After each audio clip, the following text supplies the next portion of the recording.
igiturire no kunyonyeza itunga ry'igihugu na karanda gategerezwa kuranduranwa n'imizi ngaha muri iki gihugu cacu. Twese abarundi dutegerezwa kuvyumva kumwe, ntihagire uvuga ngo hajya ndahakirira ngo cyari mugenzanje arahakirira hagiye hazonkiza. Tumenye neza yuko kurya igiturire no kunyonyeza itunga ry'igihugu arakaranda kandi gasenyura itunga ry'igihugu. Twese rero dutegerezwa kugira urunani kugira ngo tugwanye ako karanda. Kugira ngo rero urwo rugamba rushoboke nuko twese twogira urunani atanumwe avuyemwo, baba bari mu nzego z'igihugu, baba abikorera ivyabo, abari bo bose, umurundi wese ndetse n'umunyamahanga wese abenga mu Burundi yogira ico kibazo gwiwe, ubwoba bukatuvamwo. Muri urwo runani twese turi kumwe, nta na kimwe cyo tunanira, nta ufise ingufu ziruta iz'abandi. Ikindi kintu twokora kugira ngo dushobore kugwana urwo rugamba nukumva ko dukunda igihugu, tugasonera ivy'igihugu. Tuzokwama tubivuga, igihugu icari cyo cyose bene igihugu bategeza gusonera ico gihugu, iryo tongo ry'igihugu, bagakora n'ibishoboka vyose kugira ngo iryo tongo ry'igihugu ryobahirizwe. Bose abene igihugu bose bategerezwa kubahiriza amategeko y'igihugu, akubahirizwa atanumwe ayaca ku ruhande. Ubugira gatatu no gusonera umuntu uwo ari we wese, na cane cane twebwe tujejwe kurongora abandi, tumenye ko turiko turatunganiriza umwene gihugu wese kandi tumusonera.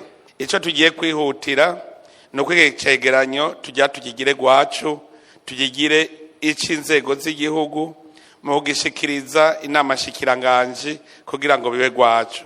Iyo nama shikiranganje iheze ice itorokanye ibitegerezwa vyose, tuvuge tuti turatanguye isekeza. Iryo sekeza jewe nyene ndi mukuru w'igihugu nije ngiye ku mutwe waryo, tugira isekeza tuze dusubire guhura turaba ivyavuyemwo.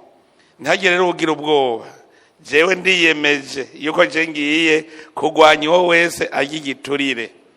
Namwe ntimugire ubwoba, murazoheza mubonye hari haba bazibira, muheze mushikire mubishikirize, jewe nanje ndavyigireko. Tugiye kuraba rero n'ingene dukomeza bwa buhinga ngurukana bumenyi kugira ngo ivyo dukora vyose bije ahabona. Kuko dukoresheje burya buhinga ngurukana bumenyi, niyo ukeneye kumenya ikintu uca wugurura ugaca ukibona, ufise ibibazo ukabaza. Turazi yuko cane cane abaryi ibiturire canke abanyonora itunga ry'igihugu batabikunda, mugatozo bibakundisha ku nguvu.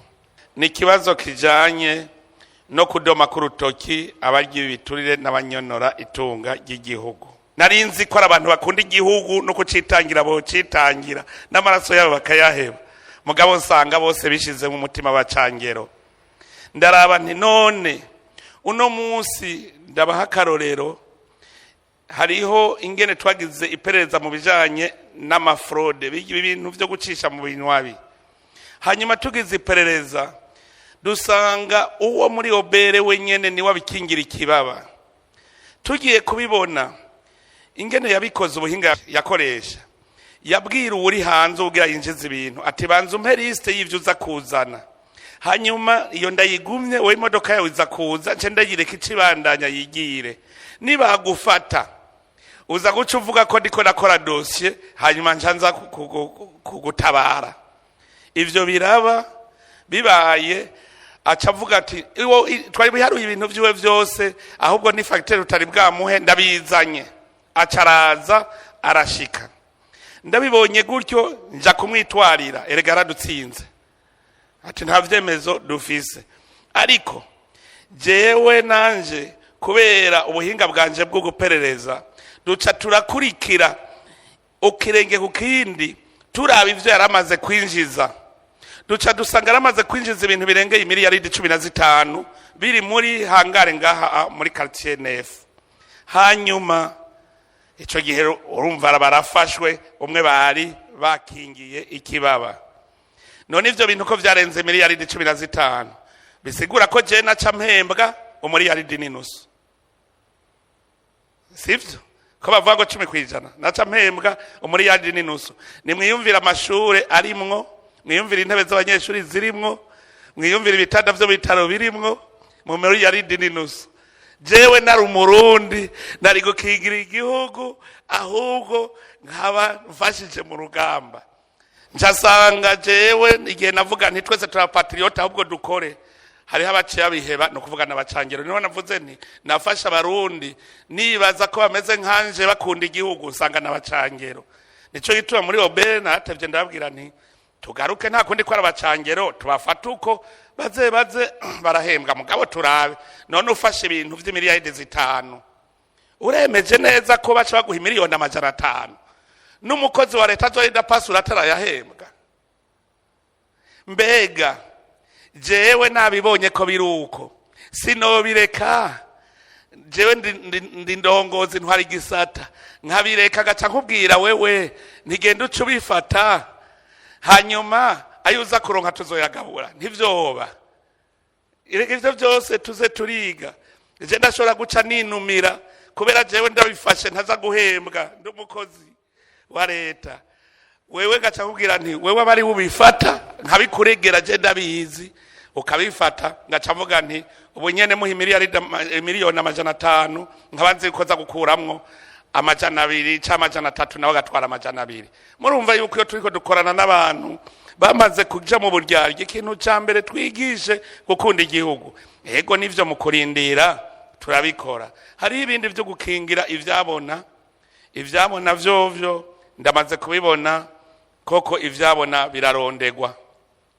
Hari haba bavuga ngo ninde yamubwiye, narababwiye mu mabwata suggestion baca barondera umuntu yashize agapapuro wese.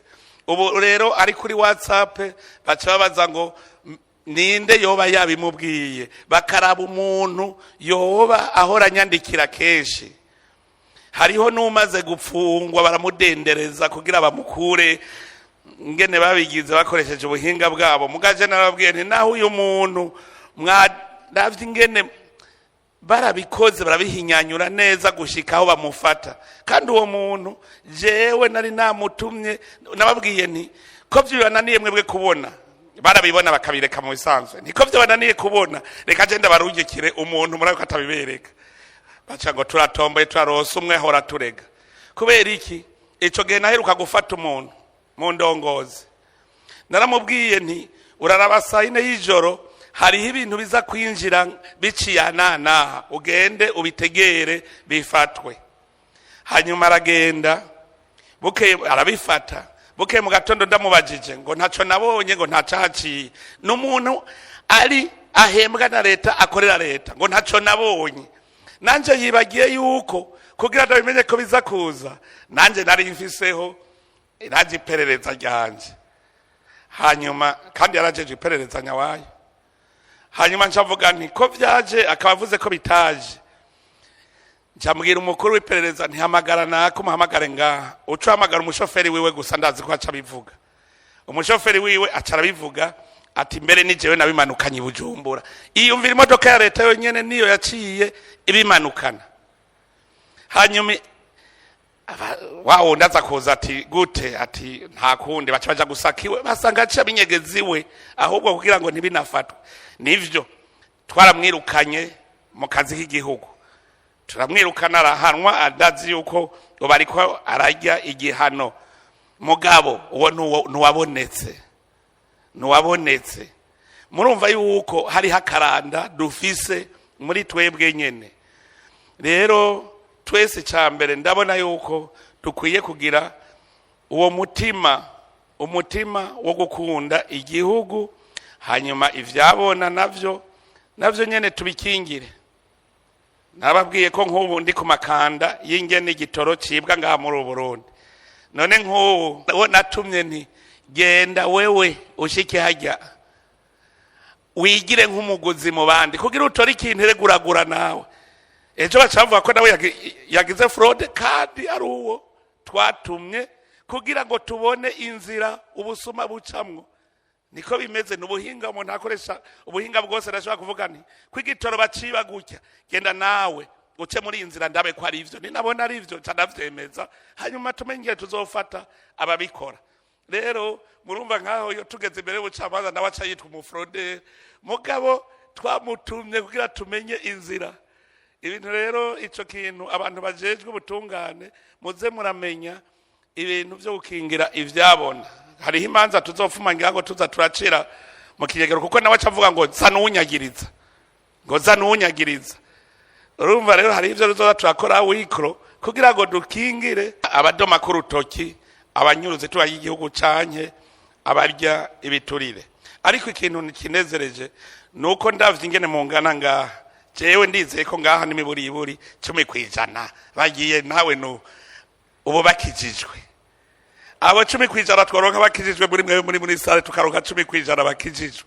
je ndazi yuko mu gihe kitarambiranye muzosanga iturire caheze kuko n'ikintu cari caragizwe umugenzo kubera igihugu catwawe nabi twarabivuze yuko ari intwari ibereye yajigwana n'igiturire igiturire rero wamenga kigira kituneshe none ubu rero ko duhagurutse turabe ingene ico giturire kizotunesha mpamagariye abarundi bose ndababwira yuko hari hingwara y'igiturire no kunyonyeza itunga ry'igihugu twese tuve hasi tugwanye uwo mwasi ntazotunesha turi kumwe twese birashoboka ndagiye rero usubira kwigira sindabibazwa yabo bo muri societe civile abo uri mu nzego abe uwo ari we wese kuko hariho abantu batamenya icyo bajejwe n'umurimyi ariko ararima azatubwire twese tuje kuri urwo rugamba tugwane gushikaho uyu mwaka wa 2025 uzohera igihugu cy'u Burundi kitakirangwamwo igiturire no kunyonyeza itunga ry'igihugu.